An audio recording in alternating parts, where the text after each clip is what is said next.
Mr. President, ina-assume po natin yung dami po ng nagnunotaryo ngayon na dikit-dikit sa paligid ng mga city halls ng ating bansa. Lahat po ba yon ang pumipirma yung mga abogado? Under the law and the commission, dapat. Dapat po. Yes. Pero sa nangyayari, sa totoong buhay, sila po ba yung nandoon na nagnunotaryo, Mr. President? Well, dapat din under the law, pero yung realidad, Hindi po, hindi ba? maaaring ang merong dinedelegate. Yun nga po eh. Si Gutesa ay biktima po rito. Siya po yung nabiktima rito. Pero siya ngayon ang kakasuhan ng falsification, ng perjury. Ang tanging kasalanan niya ay lumabas lamang at nagpasya para tulungan ng Estado hanapin kung sino ang utak ng makawalang hiyang nangyari sa ating bansa.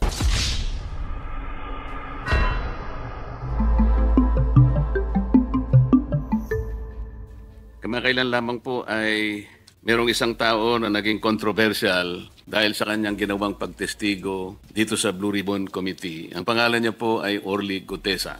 Si Orly Gutesa po, kagaya po ng nalalaman na ng marami, kung hindi man lahat, he testified before the Blue Ribbon Committee and he was the only one who was able to connect the dots between Saldico and Martin Romualdez. He chose to present himself before the committee, took his oath, and he allowed himself to be interpellated by the members of the Blue Ribbon Committee. This representation thought that that was the thing to be done. Pagkatapos po noon, Mr. President, yung mga tao na ang paniwala nila ay hindi dapat pakinggan yung statement sapagkat obviously pinuprotection na nila yung mga pangalan na nabanggit doon, ay gumawa sila ng paraan para discredit yung mama, meaning Orly Gutesa. Nagsimula po sila na hanapan ng butas yung nagnotaryo doon sa dokumento. Sa akin pong palagay, Mr. President, naging muti ng academic yung notaryo sapagkat yung testigo humarap naman maghapon na nandito po kasama natin testigo at sinagot lahat ang mga tanong sa kanya. Ngunit hindi po sila nagkasya doon.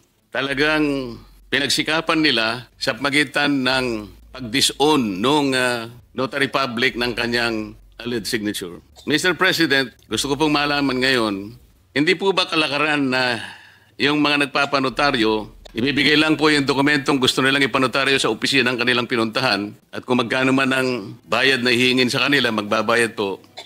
At kukunin na nila yung notaryo o yung dokumentong pinanotaryo. Hindi po ba ganun ang kalakaran, Mr. President?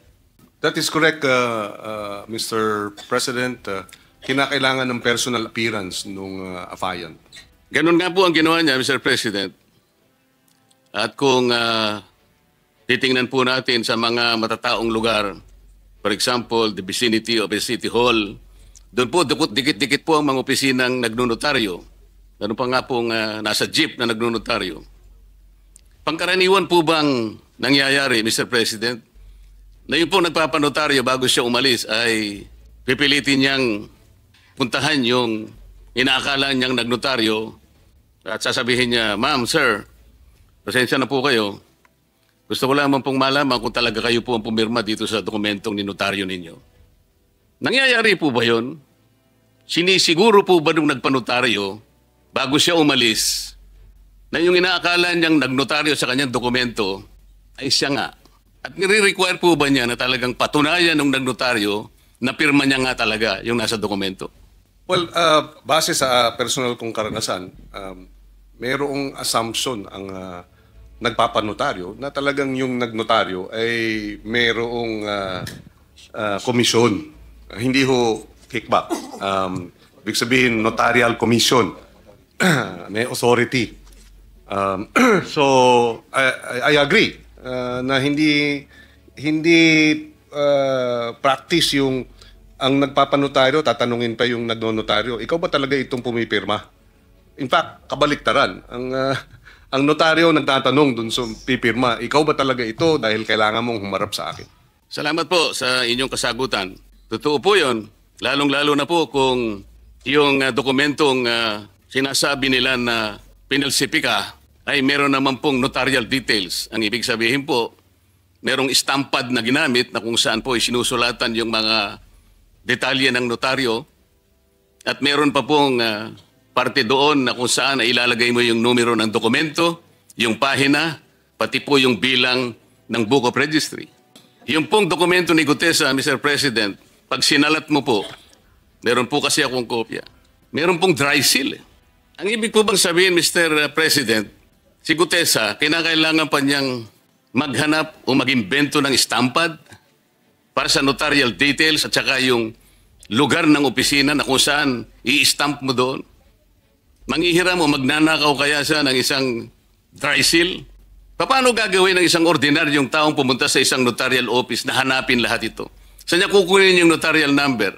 Saan niya kukunin yung book number, yung page number? Ano pong mapapala ng isang nagpapanotaryo kung pepekehin niya yung notaryo? Sir President, sa ordinaryong pangyayari po kailangan pa bang gawin ng isang Orly Gutesa yun? Yung ipeke niya yung... O paano niyang gagawin? Anong capacity ng isang ordinaryong tao na hanapin lahat yun? Sa konting oras na natitira sa kanya dahil kinabukasan kailangan makarating siya rito para personal siyang tetestigo. Ano po ang mapapala, Mr. President, ni Orly Gutesa kung ang kukunin niyang notaryo ay peke? Well, bilang abogado, if I may be allowed, clearly, ang merong, at the very least, ang dapat may pananagutan dun, yung pumeke, rather than si Ginoong Gutesa. In good faith, the way I see it, no, I could be mistaken dahil hindi naman natin nakausap personal si Mr. Gutesa. So this is really more speculative. In good faith, pumasok siya ron, sinabi, magpapanotaryo, pinirmahan ni Ginoong Gutesa. At yun na nga, may stamp, may signature, may date, etc. So, kung merong may pananagutan dun, yung nameke. Kung totoo ng peke. At base ata sa findings ng executive judge ng RTC Branch 18, ay yung signature nga nung Espera ay falsified. So, yung nag-falsify nung signature, yan, may pananagutan po. Salamat po sa inyong sagot, Mr. President. Pangkaraniwan po kasi, sa haba at sa dami ng mga nagnunotaryo, hindi naman po talaga yung abogado o abogada ang pumipirma. Karaniwan po, meron silang staff, meron silang secretary, na sila lang ang pumipirma para sa kanilang principal. Palagay ko po ito, Mr. President, ay pangkaraniwan ang nangyayari. Ang biro nga po ngayon yung notarial services na nangyayari sa ating bansa already transitioned into a cottage industry. Tama po ba yung observation, Mr. President?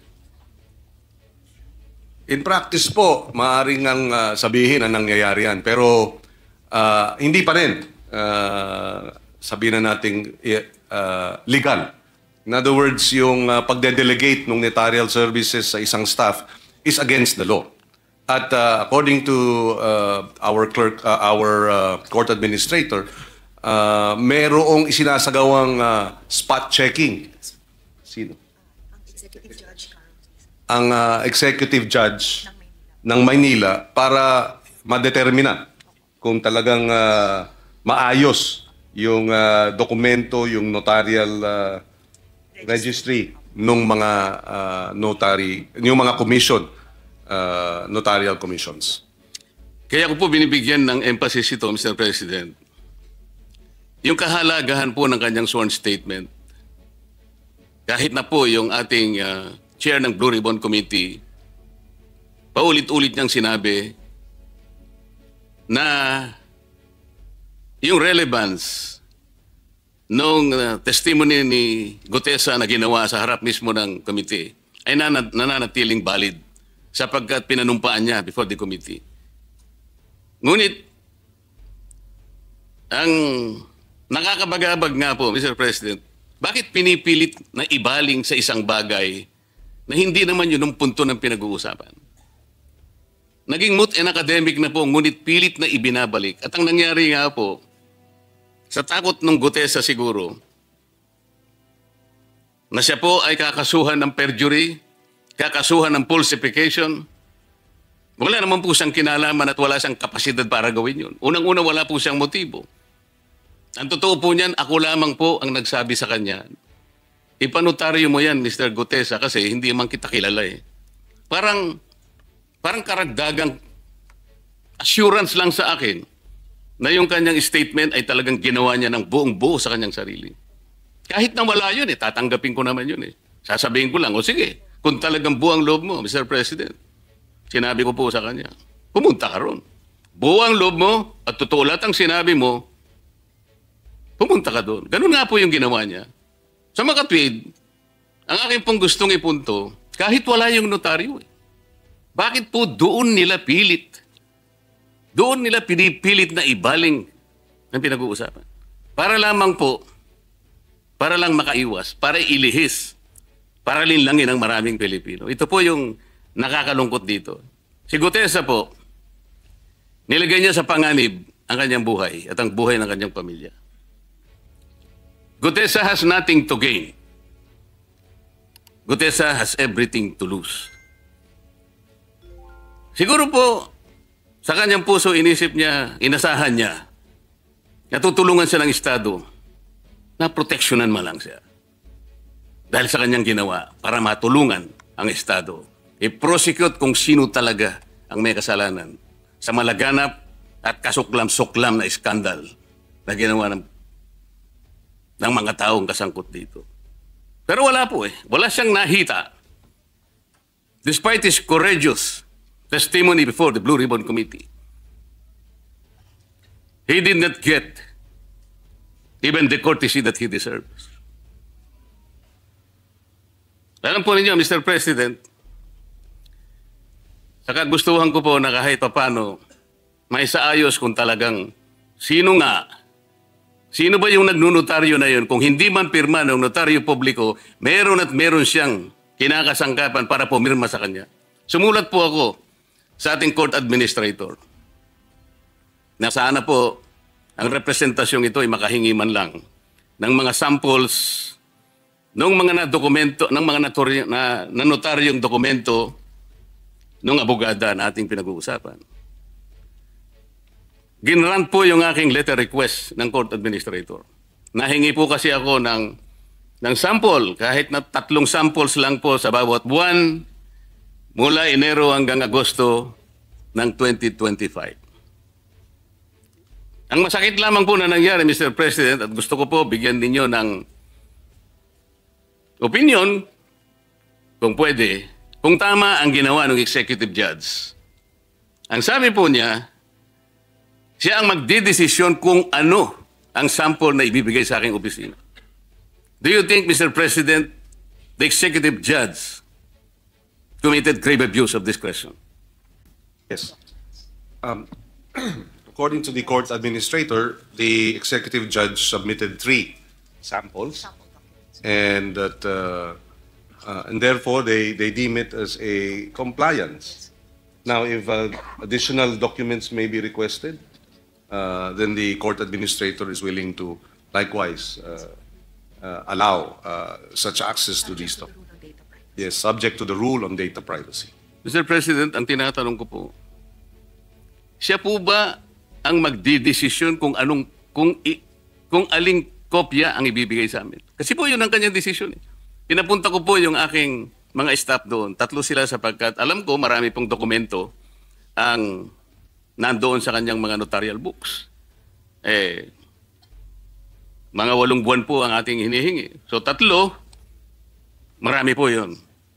Ang sabi po ng clerk of court, ng RTC, sinabi raw po ng judge na, I will decide which copy is to be submitted to the office of the Senator. Tama po ba yun? Wala po bang kalayaan ang mga staff ko na sila na po ang pumili? Ang balak ko lamang naman po doon na, Mr. President, establish namin, sapagkat alam namin, mayroong kamuka. Sa kalipunan po ng mga dokumentong ninotaryo, makakita lang kami 3 hanggang 10 na kamuka nung pirma na ibinigay kay Gutesa, na-establish namin talaga, hindi si Gutesa ang nameke. Talagang merong pumipirma para sa kanya. That is the only objective, but we were denied. We were denied of that purpose, Mr. President. Doon po ba sa sulat ng Office Administrator, Court Administrator, sinabi po ba niya na ang mamimili po ng sample na ibibigay sa amin ay yung mismong judge? Nakalagay po ba? Nandito po kasi sa akin yung kopya ng sulat ng Office of the Court Administrator granting our letter request. Yeah, according to the court administrator, the the executive judge has custody over notarial documents. Yes, through the OCC. Yes, the Office of the Clerk of Court. And therefore, having custody of these notarial documents, they therefore have the authority and discretion to decide which of these notarial documents, if three were requested, then they have authority to decide which of the three. Now, if 20 were requested, or all documents were requested, then there would be no discretion, and this could be made available subject to the law on data privacy. Mr. President, ang inihingi lang po namin ay yung kalayaang makita namin ang mga dokumento. Para sa ganun po makumpara namin, makita namin mula doon sa mga notarial books niya at sa mga dokumentong ni notaryo kung wala ngang isa man lang doon nakamuka o kagaya nung pumirma o pirma doon sa dokumentong dala-dala ni Gutesa. Yun lang po yung objective. Kasi po pagka kinontrol ng judge, nasa kanyang control talaga sapagkat napagtibay nila talaga doon sa kanyang naunang order na hindi nga pirma ng abogado. Naniniwala naman po tayo doon. Pangkaraniwan kasi hindi naman yung abogadong pumipirma. The chances are, the one assigned to be there in that office, kung sino man yon, the notary public allowed him or her to sign for her. Sa mga kapatid, hindi talaga pirma niya yon. Kaya po, ang aming objective, kaya ako humihingi ng sample, kaya ako pinapunta yung aking mga staff, para kami na yung humanap, makahanap man lang kami, nakagaya nung pirma na yon. At alam namin, meron kaming makikita. But for the judge to insist that she will be the one to select, natural lang, pipiliin niya yung hindi kagaya nung pirma kay Gutesa. I think that is very understandable, Mr. President. I share the concern of the good senator, and because of this, I clarified with our court administrator. Actually, access to all the documents, provided that it is under supervision of the clerk of court, your staff this may be granted. Access to all the records, provided that the clerk of court is there to supervise and to monitor the going through these documents. Good senator. Ayun na po yung iniisip ko ngayon, Mr. President. Total, nandiyan naman po yung Office of the Court Administrator. Pwede po bang yung mismong libro na ang makita ng mga staff namin mula Enero hanggang September 2025? Ma-examine lamang po. Yes, according to the court administrator, with proper coordination, access to these documents can be granted, provided that it is under the supervision of the clerk of court and the executive judge. In other words, ilalapag dyan yung mga dokumento, yung notarial book, nariyan si executive judge, nandan ang inyong staff, nandyan yung clerk of court, at pwede pong busisiin itong at i-inspect itong mga libro na ito. Yun po kasi, Mr. President, ang pinakiusap namin para madali lang at makatulong din naman kami dahil marami namang gawain ng RTC. Nandun po yung 3 staff ko, nakabantay yung clerk of court, titingnan lamang po. And according to the court of administrator, they will allow such access. Siguro nag-iingat lang yung executive judge at she confined the inspection to the, as requested, 3 documents. But having said that, the court administrator now is saying that yes, access to all these records can be made available upon the request, provided that the executive judge and the clerk of court is there as your staff go through the books and subject to the Data Privacy Act. So, Mr. President, salamat po ron. Pwede po ba naming i-assume ngayon na kahit bukas, kahit na wala po kaming sulat na po sa Office of the Court Administrator, siguro po kayo na ang magno-notify sa kanila na bukas po ay pupunta po yung mga staff namin para ganun ang gawin natin. Kahit daw po mamaya, basta office hours, pwede na daw po. Bukas na po, nakakahiya naman po at nagmamadali tayong masyado. Bukas na po siguro, pinakamaganda na po yun. Just that there is coordination with the court. Opo, sana wag naman nilang itago sapagkat baka pag tinago po nila, magkakaroon po tayo ng malaking problema. Ang ina-assure po tayo ng court administrator na hindi naman daw po dahil naroon lang daw po yun. Salamat po, Mr. President. Maraming salamat. Ito po yung excerpt kasi ng resolution po ng executive judge. Kaya nakakapagbigay po ng iba yung pagdududa sa representasyong ito. Ang pinag-uusapan lang po ron, ang core issue lamang po whether or not pirma niya yun o hindi. At kung kinakailangan maproteksyonan yung integridad ng notarial service. Pero nagpakahaba-haba po yung yung executive judge. To reiterate, sabi niya po, in view of the fact that the sinumpang salaysay contains spurious notarial details, assuming na mayroon pong kakayahan si Gutesa na siya po yung mag-i-stamp ng ganun, and a forged notary signature, and further considering that the said affidavit was presented during the Blue Ribbon public hearing, this office finds that its presenter, Mr. Gutesa, and all persons who made use of said documents not only introduced the forged and notarized sinumpang salaysay, but also actively participated in its falsification. Sana naman po kayo nakakitang order na gano'n? Ako po yung nagpresente. So ako pa pala ngayon ay masasakot sa falsification dahil sa aking paniwalang totoong sinasabi ng mama na ito, pumunta ka roon kung buwang loob mo, pero panutaryo yan, dagdag na kumpiyansa para sa akin. Ako pang nalintikan, Mr. President. O, sabi pa po niya, the above-mentioned statement is an excerpt from the resolution, and ito pa pala, pasensya na po, succinctly, it is an established rule, well buttressed upon reason, that in the absence of a satisfactory explanation when a person has in his possession or control a falsified document and who makes use of the same, the presumption of inference is justified that such person is the forger or the one who caused the forgery and is therefore guilty of falsification.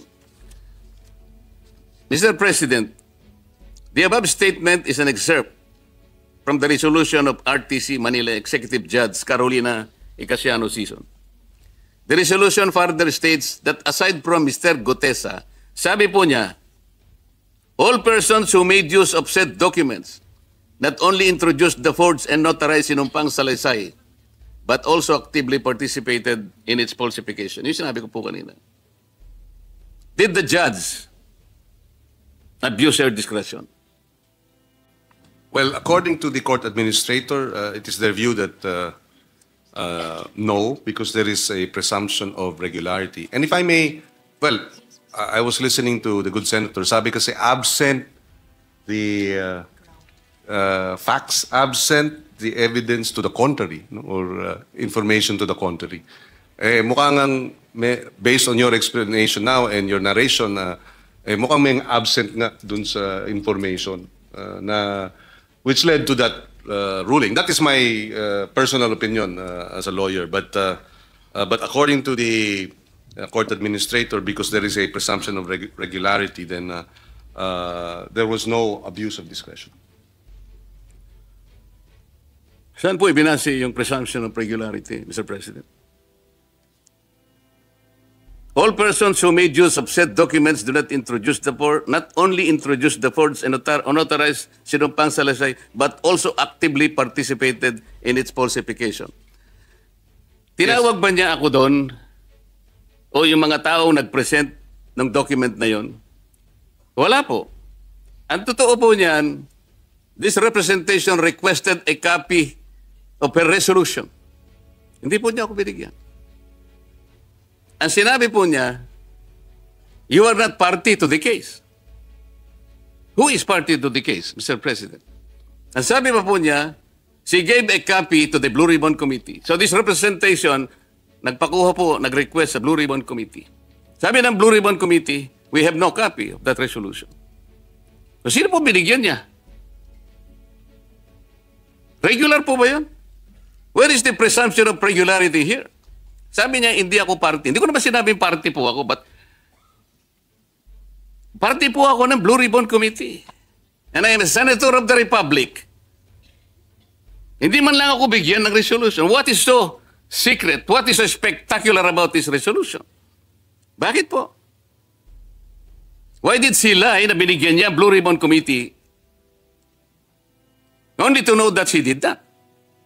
And then we presume that there is regularity in her action. Why?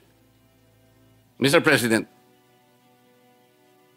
Well, according to the court administrator, the executive judge, they would assume knows her responsibilities, is aware of her role, her responsibility, and the authority given to her as custodian of these said documents. And that's where the presumption of regularity of her actions kick in, Mr. President. Mr. President, the presumption is disputable, isn't it? Definitely, it's just a presumption. We are disputing the presumption, Mr. President. Napakarami ko pong sinabi. We were only asking for samples within which to compare the signature in Gutesa's document. Siya pa ang mag-select until we were given now the right to examine all this.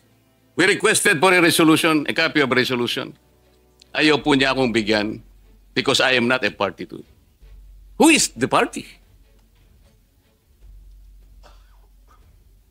I checked with the intermediary of Gutesa. Ang sabi ka sa kanyang resolution, meron daw po subpoena kay Gutesa. The family said there was no notice, there was no subpoena that reached our residence. Ito po ang nangyayari. May problema po ba tayo, Mr. President? Dapat po siguro tinutulungan natin ang mga taong nagkukusa para tumulong, para hanapin ang katotohanan. Kahit na malagay sa alanganin, sa panganib ang kanyang buhay. Pero anong nakuha niya? Sino po ngayon ang magnanais pa na lumabas kahit may nalalaman siya na tumulong para matuntun natin kung sino may kasalanan? Walang iniwan sa isang tao na pumunta sa barangay, Mr. President. Nagsumbong. Yung pong taong yun, Mr. Barangay Captain, magnanakaw po yun ng kalabaw. Alam po ninyo kung sino yung diniscredit, kung sino yung inusig. Yung nagsumbong na may magnanakaw ng kalabaw. Yung magnanakaw ng kalabaw, hindi man lang.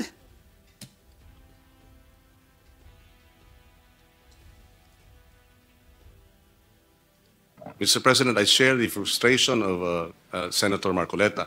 I remember the case of the ZTE-NBN, wherein the whistleblower ended up being the one convicted. Yes, this is most unfortunate when instances wherein those who are who wish to testify or witnesses suffer such a unfortunate situation. Mr. President, the Supreme Court time and again has admonished notaries who fully entrusted the notarization process to their office secretaries, like what happened here, and has even deemed it as gross negligence on their part, as in the case of Castello versus Ching, AC number 11165, February 6, 2017. Ang sabi po ng Korte Suprema ay ganito: gross negligence on the part of a notary public encompasses the failure to observe any of the requirements of a notarial act under the 2004 Rules of Notarial Service, Notarial Practice, which would result in putting the rights of a person to his liberty or property in jeopardy. This includes, among others, failing to require the presence of the signatories to a notarial instrument and ascertaining their identities through competent evidence thereof, and allowing knowingly or unknowingly people other than notary public himself to sign notarial documents, affix the notarial seal therein, and make entries in the notarial register. This is what exactly happened. This notary public allowed their signature to be signed by others,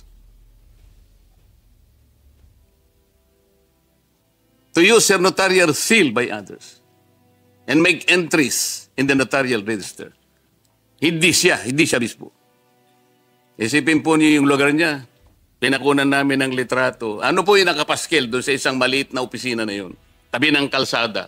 Dikit-dikit ang mga notarial offices. Alam po ba niyo yung nakalagay na sign? Affidavit. Affidavit. Notarial affidavit. 24/7. So, hindi na natutulog yung abogada ron kung siya nga yung nandun. Ilan na po ang mga notaryo publiko ang na-admonish o kaya nasuspindi o kaya nasira, inalis sa notarial practice, Mr. President. Kasi po ang kanilang mga sekretarya na lang o mga staff ang talagang, yun naman po ang nangyayari, kalakaran na po yun eh. I think even the Supreme Court can take judicial notice of this particular industry.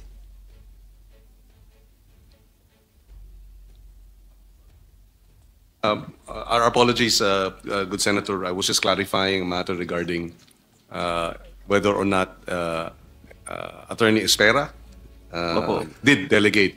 Of course, that is a accusation or a allegation, rather. And if proved to be true, then definitely Espera should be held to account for that. And therefore, perhaps one's route should be to ask to have Attorney Espera, the notarial, the notary public, to explain whether or not she in fact did that. Of course. Kasi po, Mr. President, yung ninotaryohan na kontrata ng PESA, ganun din po yung pirma. Si Attorney, sino yung Comelec?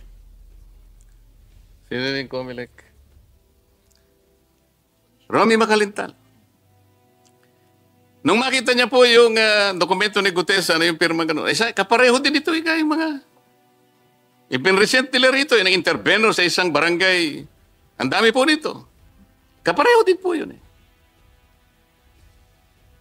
Kaya po, tinatanong ko, ilan na po yung nasuspindi kaya? Ilan na yung na-reprimand?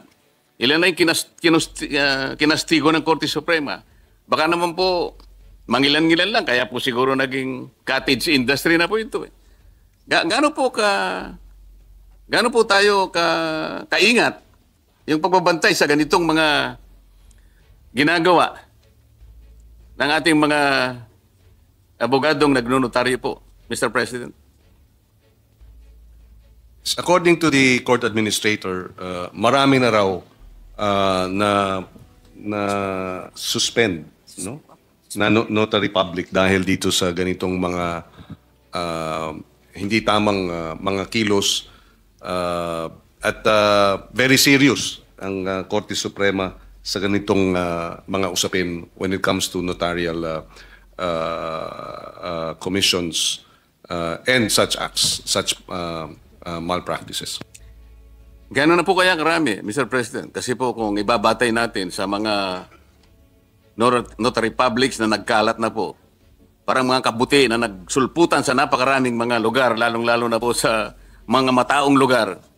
Yan lang po sa City Hall po, wag na tayong lumayo, makikita po ninyo yung dikit-dikit na nagnunotaryo na wala po kayong makikitang abogado ron.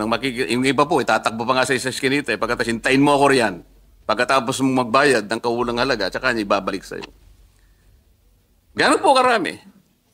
Wala daw po ngayon, right now, ang numero. They will be submitting. So, Mr. President, ina-assume po natin yung dami po ng nagnunotaryo ngayon na dikit-dikit sa paligid ng mga city halls ng ating bansa. Lahat po ba yon ang pumipirma yung mga abogado? Under the law and the commission, dapat. Dapat Now, po. Yes. Pero sa nangyayari, sa totoong buhay, sila po ba yung nandoon na nagnunotaryo, Mr. President? Well, dapat din under the law, pero yung realidad, Hindi po, hindi ba? maaaring ang merong dinedelegate. Yun nga po eh.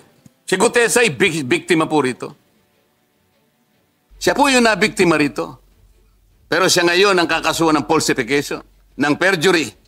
Ang tanging kasalanan niya ay lumabas lamang at nagpasya para tulungan ng Estado hanapin kung sino ang utak ng makawalang hiyang nangyari sa ating bansa. Mr. President, mag-iba naman po tayo ng area. Medyo na-high blood po si Congressman Sherwin. Kapag kaibigan ko po kasi yan, pagka yan hindi kumikibo, ako po medyo kinakabahan. Senator pala, sensya ka na. Ako na high blood hata.